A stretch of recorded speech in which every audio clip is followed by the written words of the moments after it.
Can you wave to me if you can hear me? Okay, there we go. I think we had a bit of a problem with the sound there. So I'm going to repeat some of the things I said here, okay, just in case you're missing them. We have our agenda set before us here, and the four different motions that are made. I believe you received those already in the package. So after we go through the information tonight, you can ask questions of us. At this point, you can send a chat in if you know how to do that. If not, you can unmute and we'll take the questions from you, try to answer them here. Also, the phone is available for people who only have that option. So that's the kind of format we're going to follow. And so that you don't feel hurried, we've set the time until Monday afternoon for you to ask questions. In whatever manner you send to me, if you want to send an email or whatever it might be, or call, or however, you can do that right until Monday afternoon, so there's no rush here in terms of this. As you look over the package, as you hear what we have to say tonight, and that the meeting is recorded so that you can look over it again if you need to. Okay, I hope that's been clear enough, but as I say, you can communicate with us here. So the first thing on the agenda are the team reports. Those have been put together as one package, and they're voted on as one package. If you do have any questions about those, as I say, you can let us know what those questions are, and we can try to answer those.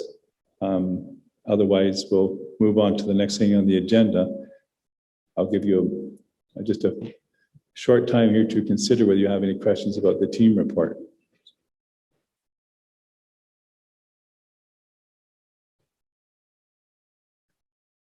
Doesn't appear that anybody's responding, so I'm going to ask Pastor Dave to come forward and do the next two sections, the Constitution presentation and the Executive Church Council nominations.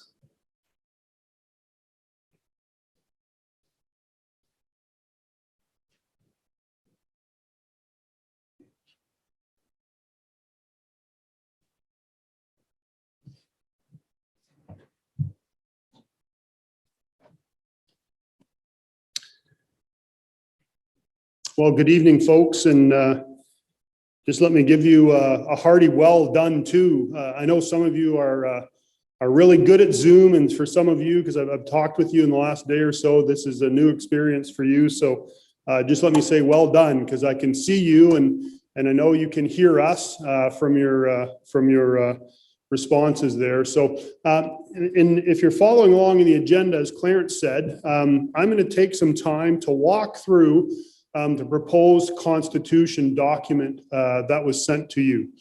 And just a couple points of clarification about that before we do that. Our intent is to present this, and as we have presented it already, as a draft proposal. We've got feedback already, great questions, some really good suggestions about some changes that we should think about incorporating. And so our hope tonight really is, as you've heard Clarence say, and we'll say over and over again, our hope tonight is that you're able to give us some feedback, or able to share with us some thoughts that you have about this Constitution revisement that we're going to propose here. We'll touch on this again, but really our intent is to present this. We are recording this process tonight, and so we'll post it for other people that haven't been available tonight to join us in person, so they can see the presentation as well. And we'll take the feedback that we get from now through the weekend, as well as we have got it in front of legal counsel, because this is preparing the way for us to become incorporated. And so we'll take some of the input there, and our intent would be to get this back into your hands as a final proposal. Hopefully Monday, may bleed over into Tuesday, so give us a little bit of grace there. But we want you to have the majority of next week to consider this document as it would be presented at that time as its final draft proposal before you actually vote on it. And we'll talk about voting here in a little bit. So I'm going to go through the document. And we're actually going to put the document up on the screen. And so I'm going to disappear here for a minute. You should see the church constitution document show up here in just a moment. And then I'll walk through not every single line and verse, because we're making the assumption that you've got this document and that you've read through it. But we'll stop on each section though, and just have a look at what's going on there. So maybe just make that a little bit bigger if it gives you the option, Susan, for them, and then we'll jump off here. Okay, great, thank you. So I'm going to go past the table of contents and just begin at section 1. So as has probably been obvious to you, there's no proposal to change the name of Wheatley Baptist Church. You will notice though that there have been, or you may notice, there have been some updates to the affiliations of Wheatley Baptist Church. So this is section 2. And obviously, since our old constitution and some amendments that were made just recently referenced the old affiliation of our denomination, which was not the Canadian Baptists of Ontario, Quebec. We've updated that. And so you'll see that is common throughout the entirety of the constitutional document. Nothing else has changed materially there at all from our previous constitution document. In the intent section, the intent of our organization is to continue to operate as a nonprofit. With any profits going towards, the objectives that we have as Wheatley Baptist Church. We have made a minor change, though, in wording, but a significant change in intent around what would happen in the event of dissolution of the congregation. And so I'll just draw your attention to that. So that statement says, in the event of the dissolution of this congregation, all assets remaining after repayment of all liabilities shall be transferred to the CBOQ, and this was the addition, or any charities duly voted on by the membership with a 2/3 majority vote. And we thought it was important to be able to add that flexibility into the congregation and its wishes should dissolution of the church occur.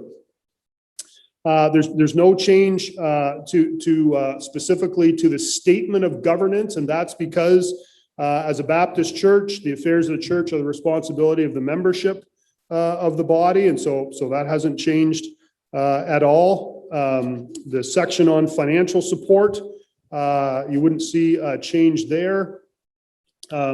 Statement of belief in church covenant have remained intact from the constitution that we would have had previously. No changes to note there. And as I say, no changes to note there, remember I said we have changed some of the wording to reflect the Canadian Baptists of Ontario and Quebec rather than the old BCOQ organization that showed up in our previous church covenant. So statement of belief and church covenant have not changed. And so the church covenant includes these subheadings: our duties before God, our duties before the church, our duties to the world. No changes there specifically. I would mention we did have some conversation about our duties of the world section, in case you're wondering, particularly about some of the things that are going on societally in our culture today. And you'll note, and you maybe noted this already, we have engaged some of that information towards the end of the Constitution document. So we'll share that in a little while. Section number 4 is ordinances and guiding principles. So as we are deep in the Baptist tradition here, the ordinances that we affirm are twofold. And so in this Constitution, that remains the same. It's believers' baptism and the Lord's Supper. We have some specific language to explain believers' baptism and explain the Lord's Supper there. And one of the things to note, and this is kind of the first time this comes up, you'll notice that believers' baptism and the Lord's Supper speak to a new group within the church leadership called the Elders Council. Now, we're going to speak to what the Elders Council is here in just a moment, but I just want you to know that would not have shown up in our own constitution. And so believers' baptism, it says in the very last sentence, before such baptism may take place, the candidates are interviewed by the pastors and designated members of the Elders Council for recommendation to the congregation. And then again in the Lord's Supper, it says the very last sentence, the Lord's Supper shall be shared at regular and appropriate times as established by the Elders Council in consultation with the pastors. So significant wording change there for you to note. Section B of number 4, so guiding principles again, specifically reaffirming our identity as a Baptist church. You can read that there. But under that, our primary allegiance for the church as the bride of Christ. We also affirm this ideal of the priesthood of all believers, that we are a covenant community, and that we have a congregational government. And none of those things have changed as of this document here at all. Section 5, and then I'll pause after Section 5, maybe just to offer an opportunity for any questions, feedback, or input. Section 5 has to deal with membership. So all admissions to the church membership and termination of church membership shall be by vote of the church body on recommendation of the pastors and the Elders Council. Yep, excuse me 1 second.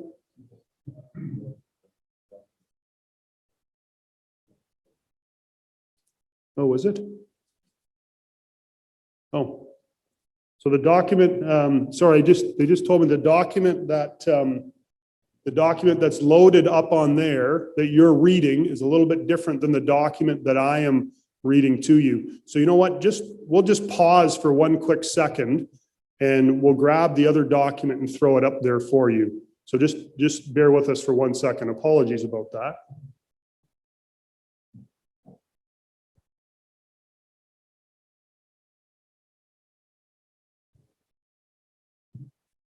While we're taking care of that, any questions come to mind at this point in time?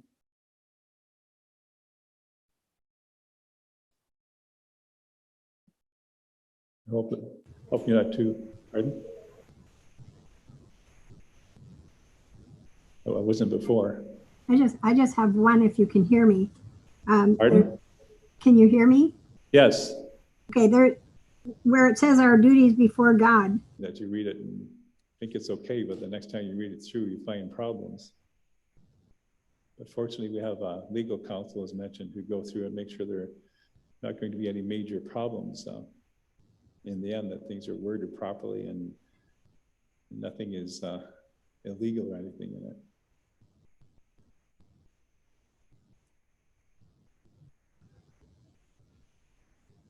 Do we have it up there now? Okay, I think we have the right proper document up now.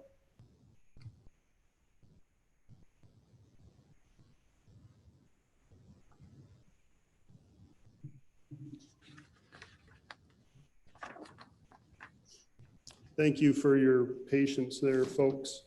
So I'm just going to step backwards back to Section 4, just to make sure that everybody's been able to see that specifically. So because I think these are important. So for us, ordinances and guiding principles as Wheatley Baptist Church, they remain believers' baptism. They remain the Lord's Supper.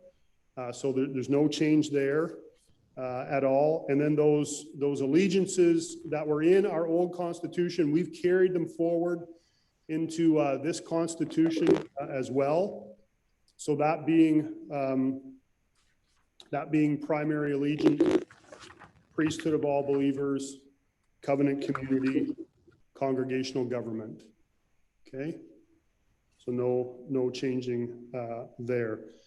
When we go into the section on membership, the only specific change that you're going to see there is this introduction of the Elders Council and the Elders Council role in the membership process.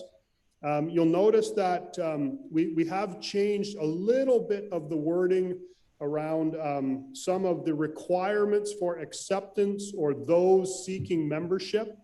Those are titles, and the titles were a little bit different before. Here we've frankly modernized the terminology just a little bit there. But the principles in that, particularly in section 5A1, where it says those seeking membership must, I would just draw your, I'm not going to read through each one of those, but just draw your attention to those. Those haven't changed. Those haven't changed specifically from the old Constitution, except for if you look down at the bottom of, in my copy, page 5, it says to attend membership education classes that introduce and explain the above noted requirements for membership. So we made some change to that area specifically. We want people to be well understood about what they're seeking membership for. No significant change other than one in qualifying for membership. And so one of the things that qualifies you, so does not get you membership, but qualifies you for membership, is baptism by immersion in the church. Number 2 is a letter from another Baptist church, or if were a member of another evangelical denomination church and has participated in believers' baptism, we have a letter to that intent, then we're certainly going to welcome that person into membership if they so wish. Testimony of experience. So if a believer has already been baptized by believers' baptism, but there may be some other instance, and this is really taken right out of the old Constitution as well, other than you'll notice here, the last sentence, the word, the Elders Council will make a recommendation to the church. So that's them moving in that regard again. Point 4 is restoration of a membership. So somebody that's come off the membership roll and asked to be restored. And then number 5, we've done some work here to allow for a special circumstance that may exist where, as a result of some disability or an illness or on extreme age, physician's advice, these situations exist with people from time to time that we would not baptize by immersion specifically, and they'll work with the Elders Council to recommend them for membership as well. Point B here talks specifically about our policy for removal of membership. And this is not significant change from the old Constitution either. Number 1, upon death. Number 2, a written request for dismissal and transfer to another Baptist church. And point 3, and this is always one of the contentious ones, but if a person is to become an offense to the church, and the determination there is going to rest with the Elders Council of the church, then only after a due notice and a very specific process and hearing. And I would just really reinforce a faithful and loving effort has been made to bring the person into repentance would we ever consider removing somebody from the membership of the church. Not significant change in intent from the Constitution that was in place here at all either. Point number 4 just goes into some specifics around after that effort, then what happens if what happens in the process that would end somebody's membership. So if they've been out of the area for a period of a couple years, not asked for a letter of dismissal, or they haven't transferred to another church, they haven't been worshiping or participating in a church service or any of our activities for a period of 2 years. And in that case, and we did go through our membership roll actually just in this past year and a bit, and made some updates to that. But basically, we're doing that on an annual basis. And the discipleship committee, so that's another new committee that we'll talk about a little bit later on here. is going to do that process for us and maintain an accurate record of active and participating members and supply that to the church clerk. Section C talks about inactive membership, and we want to be intentional about just touching on that, just to draw our attention to the time frame. So if a member has been inactive for a period of 1 year by not attending worship, communicating with the church, or contributing to its support, then the discipleship committee may transfer that person's name to the inactive membership list.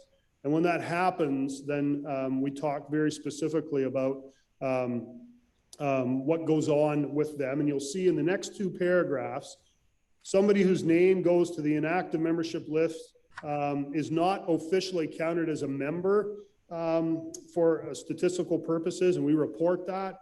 And they're not going to be able to hold an office requiring membership, nor would they be able to vote in a church business meeting. And then, as we alluded to a little bit earlier, after 2 years on the inactive membership list, we're going to contact them again through the discipleship committee. And if there's no response, then their names will be removed from the membership list. And we've made note there, unless a special circumstance prevails, and really, we want to keep everybody into our community if at all possible, but we understand there may be circumstances that prevail with people. Section D on adherence, no very specific changes in intent or wording there, other than we're talking about some of the committees and teams that we're going to talk to a little bit later on in Section 8. And so you'll see there's just some change in wording there. We talk about the discipleship committee. We talk about the church executive council in the very last paragraph there. So no change of intent there at all. Section 6 talks about a fairly in-depth conflict resolution procedure.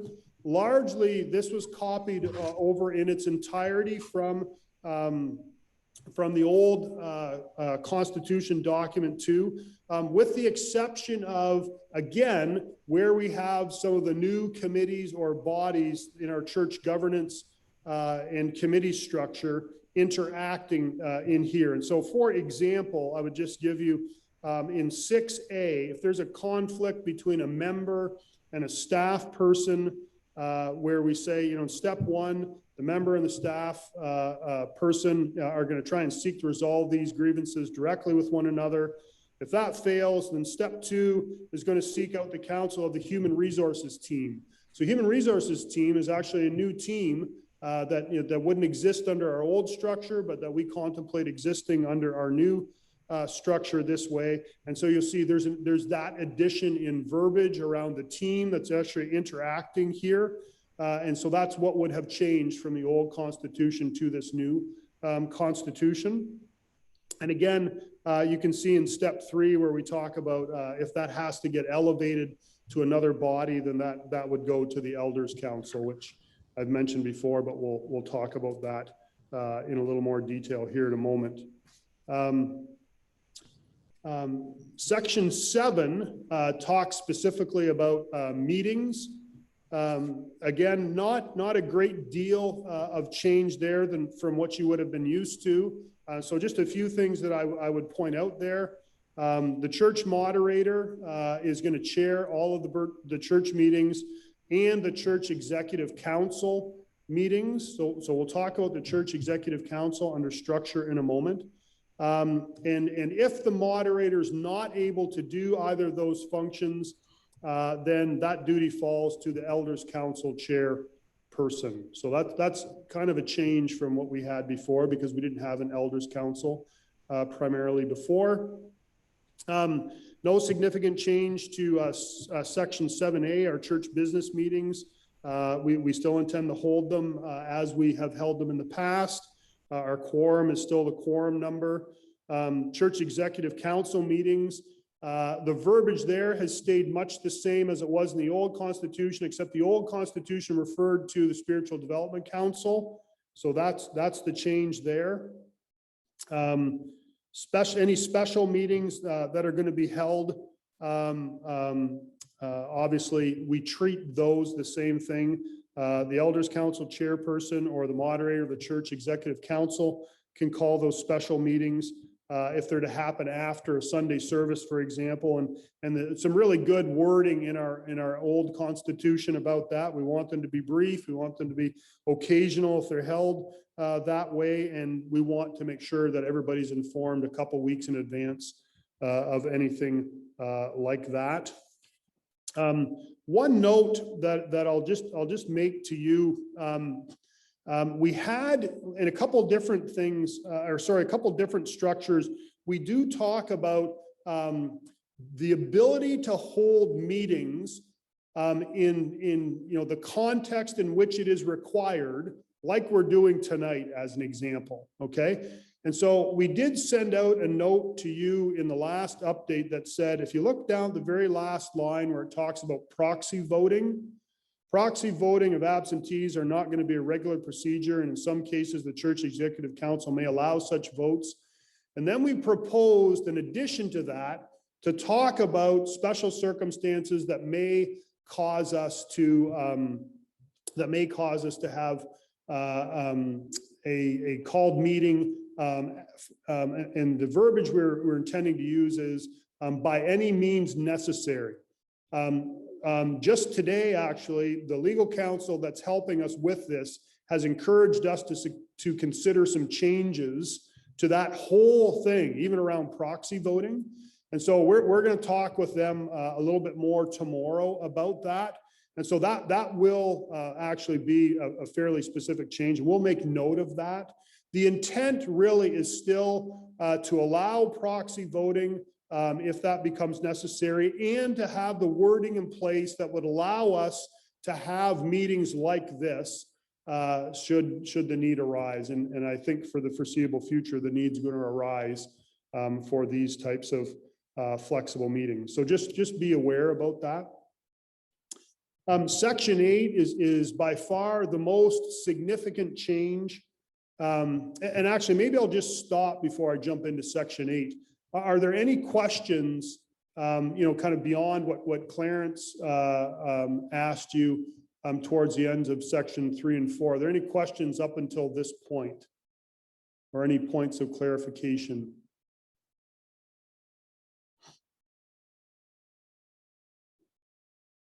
Okay, hearing none, I'll move on to Section 8 here then. So Section 8 really deals with the congregational structure of the church. Now, before I jump into Section 8, I'm going to encourage you to also take out another document that was sent to you. And Susan, could you put up that chart there just so people can see that? And this may be helpful for you to have these two documents side by side. So just flash that chart up there, Susan, so people would know what they're looking for there. It's the colorful document that you would have been sent with all the boxes and the flow charts and that type of thing. You may have to stop sharing quickly and then reshare to bring it up there. No, you need to stop. So go up to the top. There you go. Now share again and grab it and put it up there.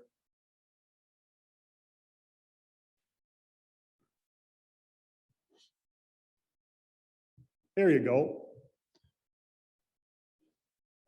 So that if you have that kind of beside you as I go through Section 8, this is probably going to be helpful. And if you want, Susan, just leave that there. And then I'll talk through this. So Section 8 deals with the lay leadership of the church. And so the first thing I've said to you already is there's a new body that we're wanting to put into place, which is the Elders Council.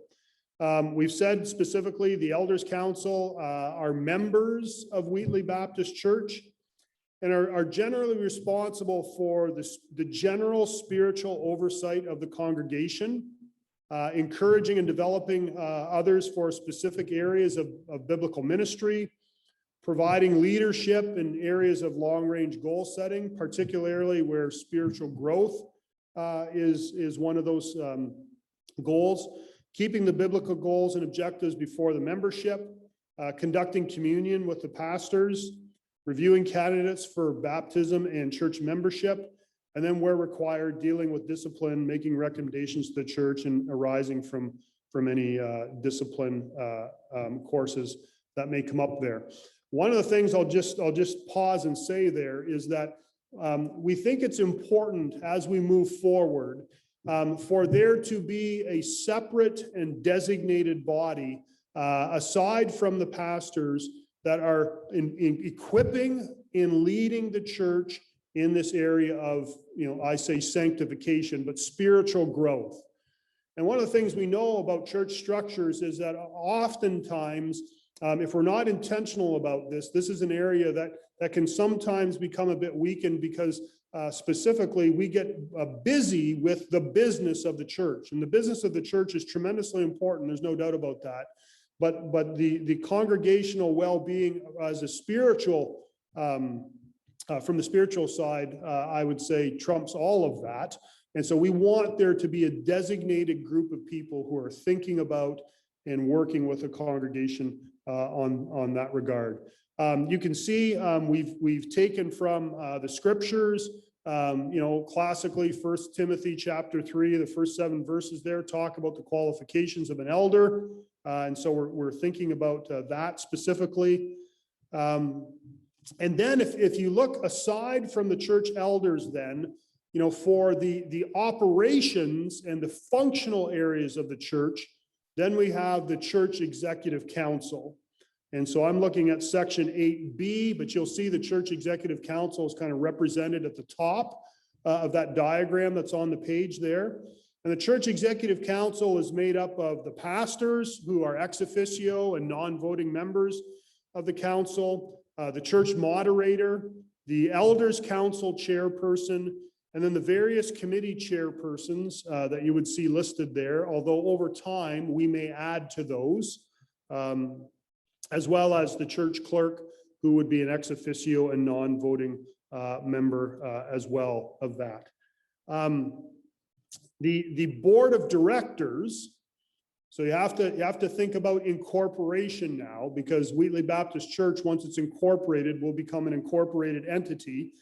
The board of directors for that incorporated entity will be made up of the members from the church executive council. Okay, and that the role of that board of directors for the corporation is specifically to satisfy the legal roles that are going to be assigned by the government of Ontario for the incorporated body of Wheatley Baptist Church. And so understanding that, then we would also see that the church moderator, so the church moderator of the church executive council, would also be chair of the board of directors for the incorporated body. The elders council chairperson would be the vice chair of the board. The church clerk would be the secretary of the board, and the stewardship committee chairperson would be the treasurer. Okay. Then section C talks about the standing committees. So if you see the church executive council is made up of, the moderator, the elders council chairperson, pastors, church clerk, and committee chairpersons, you'll see down below, we're proposing initially 3 standing committees. And those 3 standing committees are the discipleship committee, the outreach committee, and the stewardship committee. And as I have talked with the rest of the people on council that have, and others actually that have been working on this, a good way for us to think about this is, the discipleship committee is the group that's really accountable for and working with primarily members and adherents and those people that are associated with our church family, Wheatley Baptist Church. The outreach committee then are the people that are working outside of our church family, specifically in the areas of evangelism, outreach, missions, these important areas to us. And then the stewardship committee is really the ones that are working on, I call it the infrastructure of the church, and literally property, finance, human resources. And so we've put those together under 3 bodies to really help kind of streamline that from the committee structure that we had in the past. And then also recognizing from time to time, there may be need for ad hoc committees such as a nominating committee, pastoral search committee, or other committees that may be deemed necessary from the church executive council. We also recognize that as the church grows or its focus changes, there may be other committees that may need to be added here. And so we've, certainly this structure that we're proposing is a bit modular, so we could add on some other pieces there. But also, if you look down at the bottom, so represented by those yellow boxes, also you would see our teams. And groups of teams make up our standing committees. And so, for example, in the area of stewardship, we have a specific human resources team, we have a specific finance team, we have a specific property team. Those teams would all be led by a team leader. And I say this to make sure you understand the designation or the distinction. A team leader and people that populate a team may not necessarily be members of Wheatley Baptist Church, but a standing committee chairperson, so the stewardship committee chairperson, for example, would need to be a member of Wheatley Baptist Church. And we say that for a couple different reasons. The church executive council, we think it's important that those are people who are members of the church, and then specifically those people that are operating on the incorporated board. We think it's important that they are members of Wheatley Baptist Church as well. We also know that in today's culture and its climate, while we are going to do everything we can to grow the membership, that when we limit some of these seats to people that are only memberships, it limits the pool of people that are able to participate in some of these functions. And we need people in those functions. And frankly, it's a good opportunity to bring people into some of the functions of the church. And that's a step towards membership in its own. A couple other things, and then I'll pause here and just allow for some questions. Terms of office. So terms of office we have set as 2-year terms of office. As I said, we want to make sure these people are members of the church.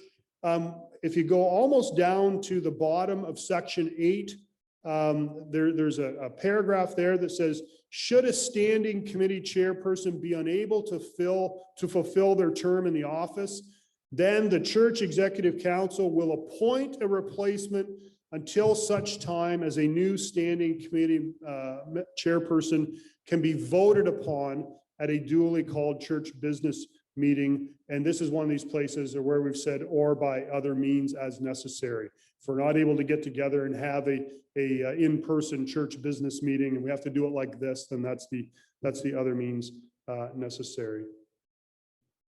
Maybe I'll pause there and just ask if there's anybody that has any immediate thoughts or questions or points of clarification from section 8. I know it's a lot to digest there because it is a significant change from where we are today.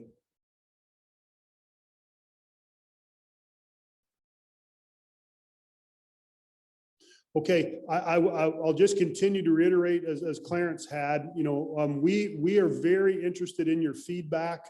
So if you've got some feedback and you're just not comfortable with sharing it in this format, there's no worries about that. Just get a hold of either myself or Clarence or Patty or Brian or Susan by email, phone call, text, whatever is most appropriate for you. And we can talk through any questions or concerns that you might have there. Okay, hearing none, I'm going to switch over to section 9 fairly briefly. We haven't made significant change to this area. We thought these were pretty well worded here. There's a specific point around the senior pastor under pastoral staff.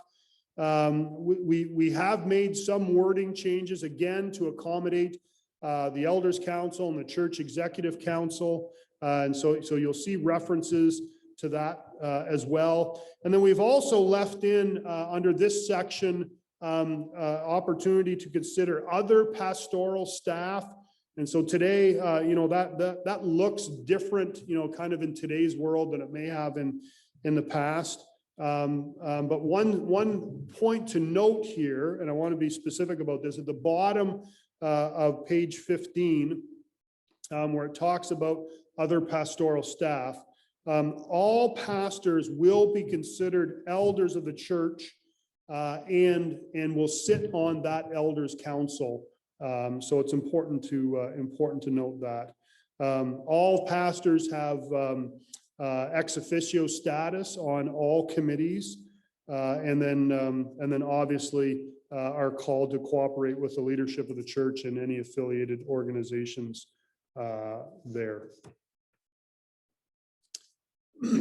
You'll see that we have added some addendums here as merely as a point of guidance, not to limit in any other means. So in here, I'll use the discipleship committee, for example. The discipleship committee at its beginnings, we see populated by a worship team, guided by a worship team leader, and a worship team is going to be focused on the areas of greeters, music, our service, the observation of the ordinances, decorating. And then we have the magic phrase in there, other functions as required.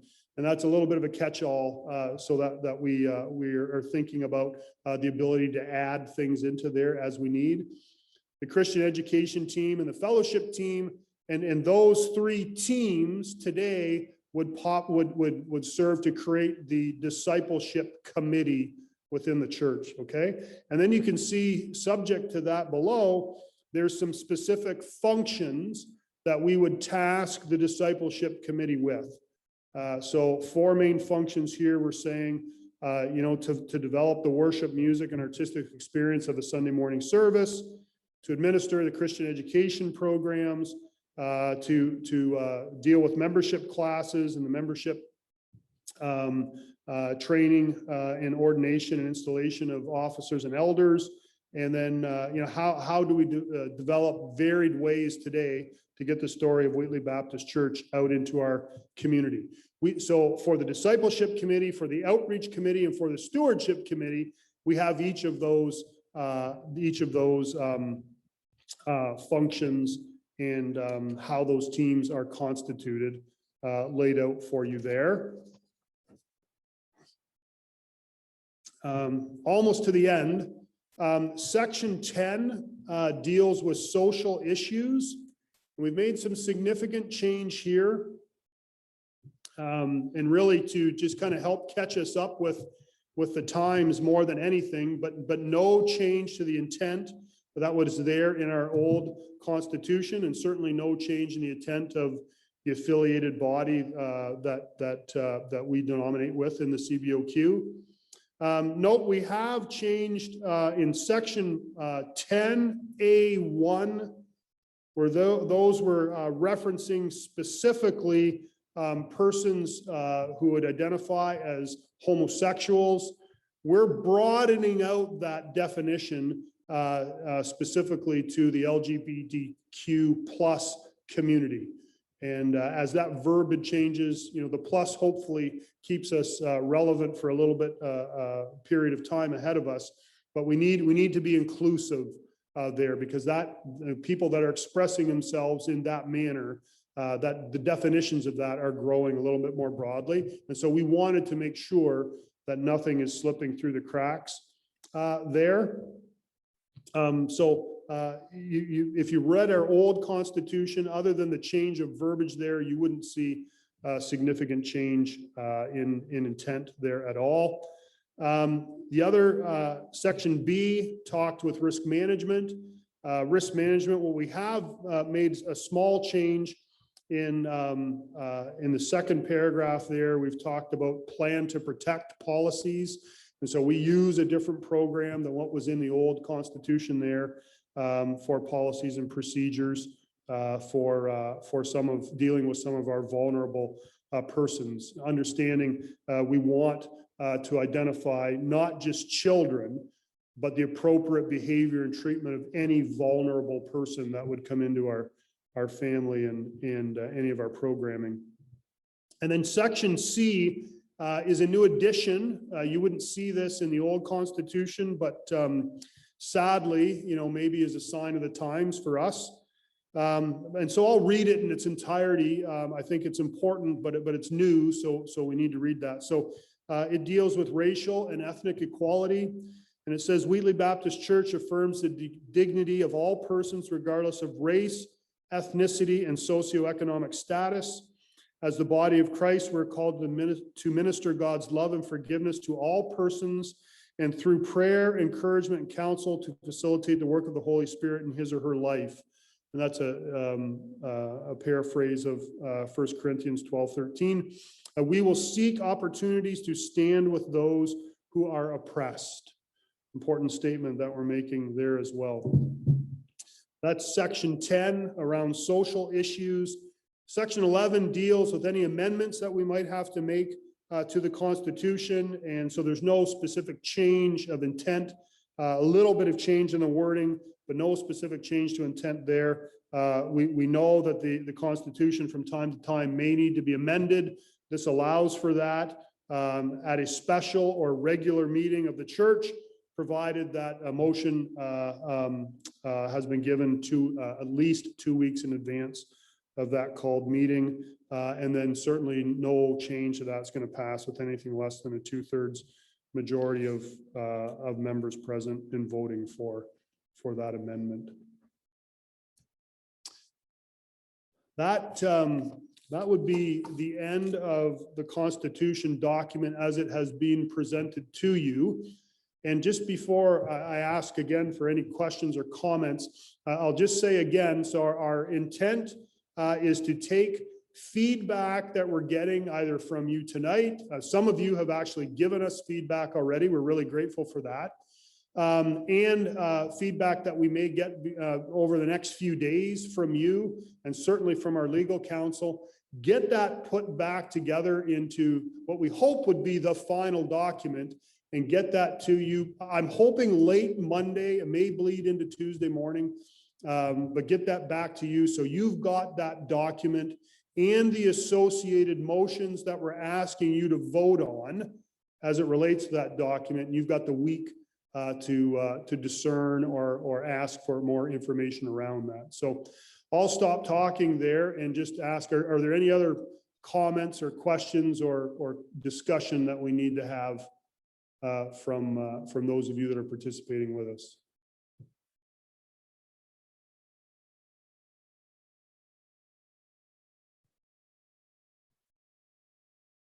Okay, if not, then as a result of that Constitution and the new structure that it would employ, then I would ask you in your membership, in your annual meeting package, you're going to see a document that talks specifically to some executive church council nominations. And so one of the things that we will ask you to vote on are nominations for those new roles that we have identified that would constitute the church executive council. And just again, as a point of clarity, those roles are also, some of those roles, not all of them, those roles are going to constitute who makes up the board of directors for the incorporated entity. So today we're saying that we would go into this coming year with not a moderator to present to you today. So that's a hole we're looking to fill. The Elders Council chairperson, we would ask you to consider Clarence Weiler. The church clerk, we would ask you to consider Susan Fulmer. The discipleship committee chairperson, we would again ask you to consider Susan Fulmer. The outreach committee chairperson, we would ask you to consider Patty Walker. The stewardship committee chairperson, we would ask you to consider Brian Walker. And treasurer, we'd ask you to consider Brian Walker.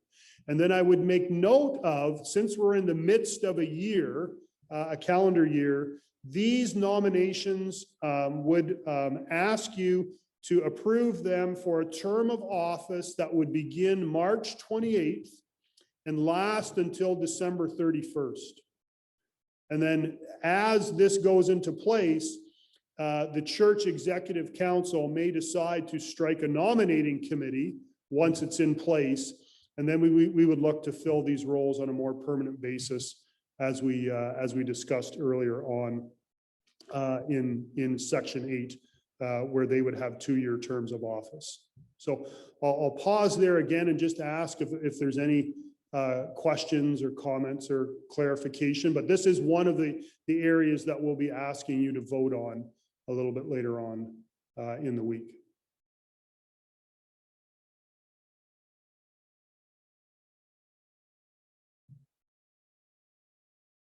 Okay, hearing none, Clarence, Mr. Moderator, I would, actually, are you gonna, yeah, okay, you come on back up here then, and let me grab my papers and get my mask and get out of your way. Thank you.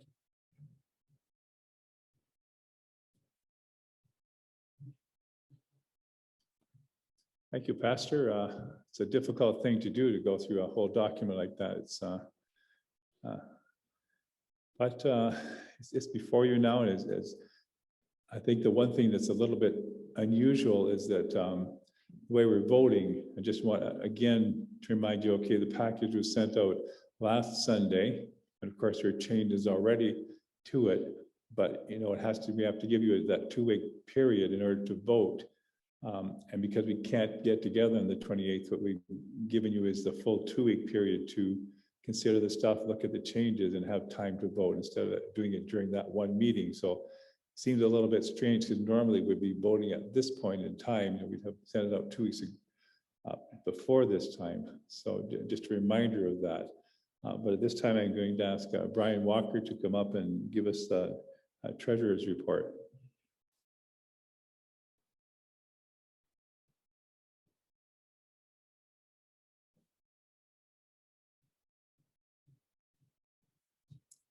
Good evening, everyone. Hopefully, I know a number of you have had a chance to review the financial statements, because I've had quite a few questions. And that's good news that people are concerned about that. But a couple of weeks ago, Pastor Dave and I did a video where we talked about the financial results for 2020 and talked about the budget for 2021.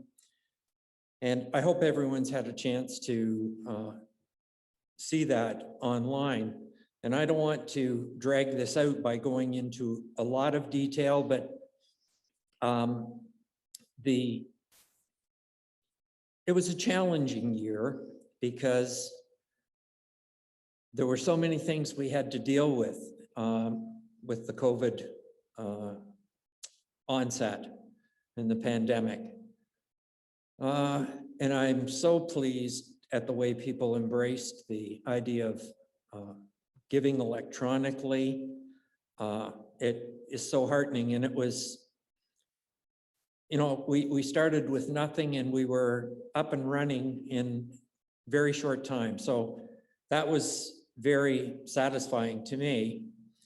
And now, well, when you look at the actual financial statements for last year, we had budgeted $110,000 in revenues, and we only, as far as gifts and offerings go, but we only came in at around just under 90,000.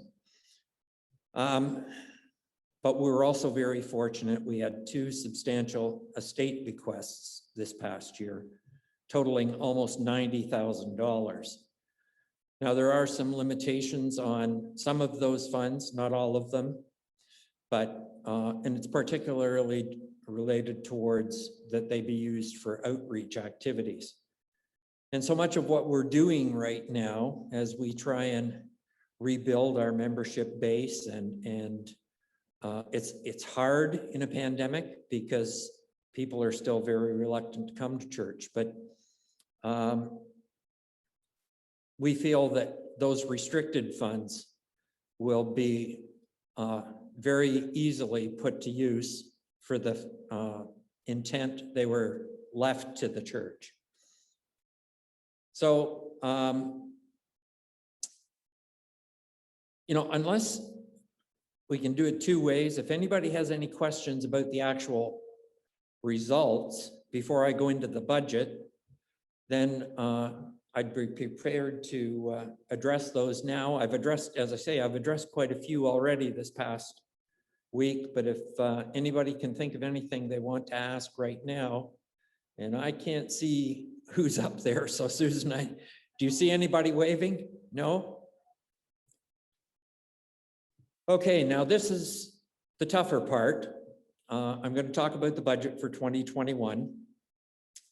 And I guess one of the first things that if you're looking at that left-hand numbers column on the financial statements, at the bottom of the first page, you're going to see where we're budgeting a shortfall of some $28,000, a little over $28,000.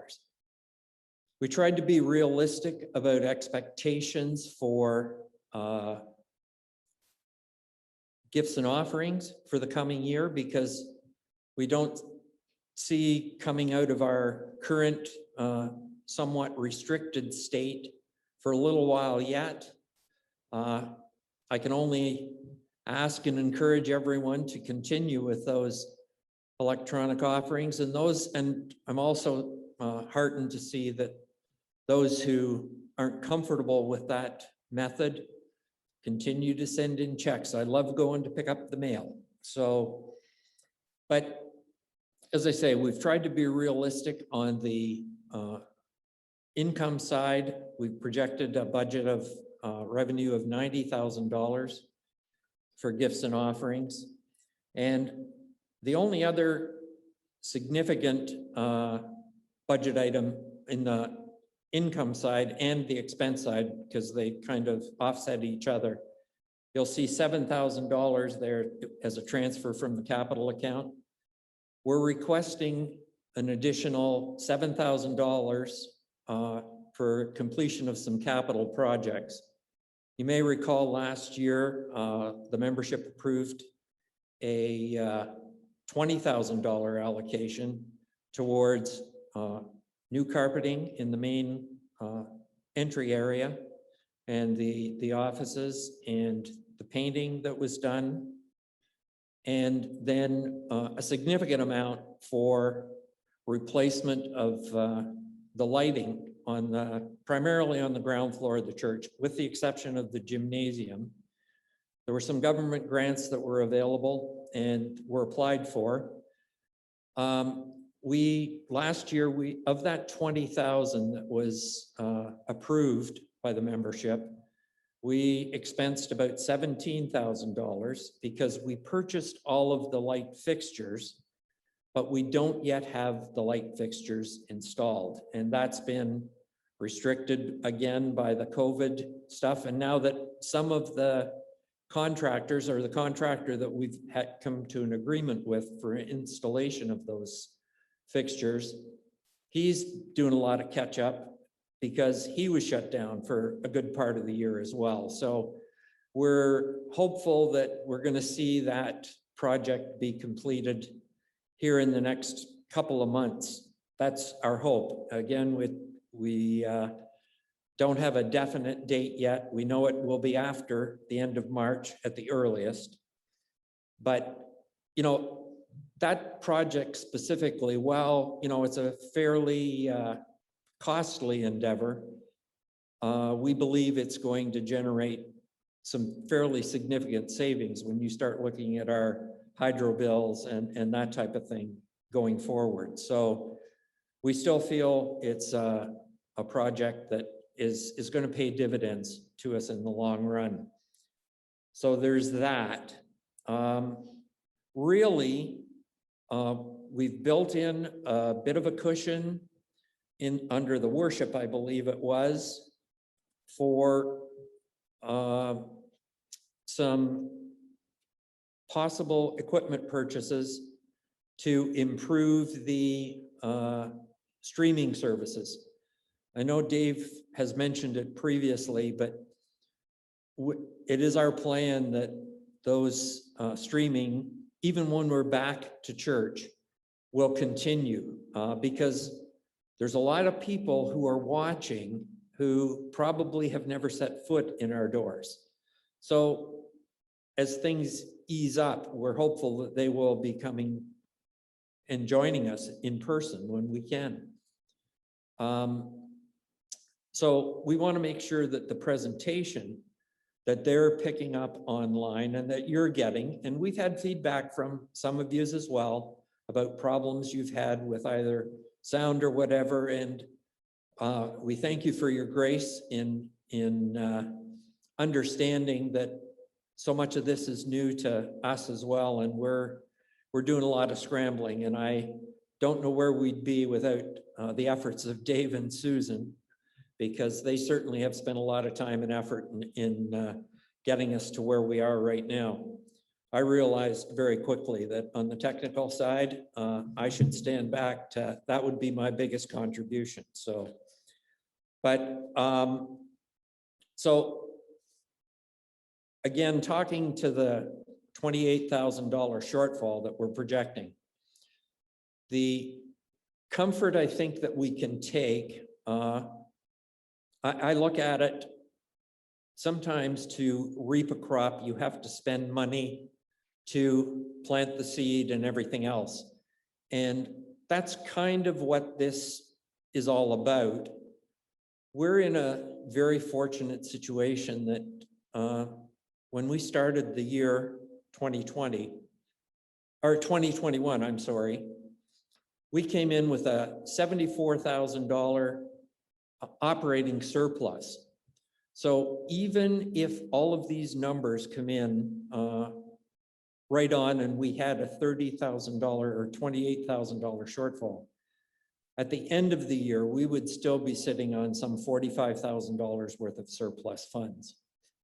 I still remain hopeful that we will see that number shrink, because a couple of things that we did do last year, and the reason we were able to do as well as we did last year, is that even though our revenues weren't what we projected, neither were our expenses. Any way we found that we could reduce operating expenses going on, we did. So actually we ended up with a surplus last year of just over $3,000. So we're thankful that that came in that way. But there's a separate sheet there that just gives you an idea of what we have in the way of capital and estate funds as well, and how they've been utilized in the past year. And really, we're not projecting a whole lot of income other than in either of those, other than interest income, which is sadly not very big right now, but we're just thankful to be able to have those funds that we, if times get really tough, we still have them to fall back on. So I would encourage you to give careful consideration to the approval of the budget. We have things that we feel we need to do to continue for the benefit of the church, and but we need your support in order to carry those things out. So again, are there any questions?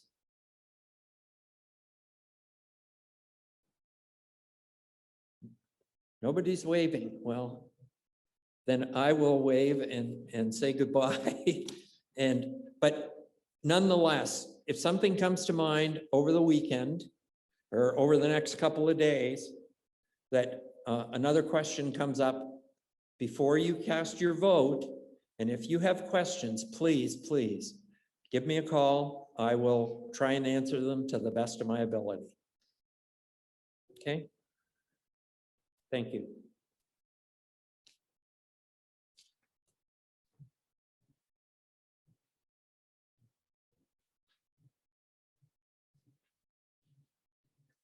Thank you, Brian.